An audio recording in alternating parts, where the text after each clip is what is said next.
বাড়ির পিছনে কত জঙ্গল দেখুন। আর সেই দূরে একটা আম গাছে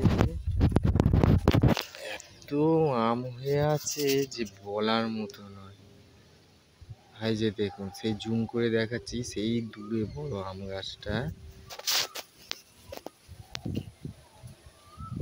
আম হয়ে আছে, প্রচুর আম হয়েছে ওই গাছটাতে, কিন্তু কেউ যায় না, অত জঙ্গলে কে যাবে। সেই জন্য এই যে আমি ঘরে বসে থেকে থেকে কি করবো, এই জন্য বলি একটু ঘুরে আসি। এই জন্য এদিকে চারিদিকে এদিক ওদিক ঘুরছি মাসিদের বাগানে এসে। এটা নোংরা। ওই দেখুন ওখানে একটা গাছে কত আম হয়েছে এই গরমে। এইরকম সময় আমরা আগে ছোটবেলায় কত আম চুরি করতাম, কিন্তু এখন আর হয় না। আর এত কাছে এসেও আম হয়ে আছে দেখেও আমি পারতে পারছি না, এটা আমার একটা আফসোস হচ্ছে। কারণ দেখি যাওয়া যায় কি এদিক দিয়ে,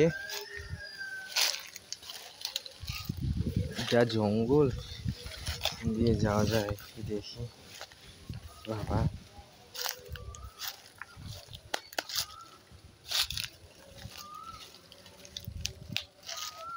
জঙ্গলের মধ্যে দিয়ে যাচ্ছি, দেখুন কত আম হয়ে আছে গাছটাতে, কিন্তু পারতে পারবো না, কারণ আমার এক হাত জানেন খোঁড়া।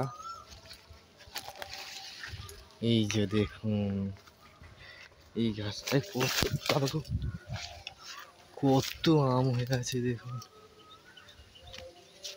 গিজগিজ করছে আম, কিন্তু ভাগ্য খারাপ, আমি পারতে পারবো না, খেতেও পারবো না। এই গরমে একটু টক না খেলে হয় বলুন? কিন্তু আমার এমনই প্রবলেম, হাতটা এমনই সময় হলো যে আমি পারতেও পারছি না, খেতেও পারছি না, কিন্তু খালি দেখতে হচ্ছে দাঁড়িয়ে দাঁড়িয়ে।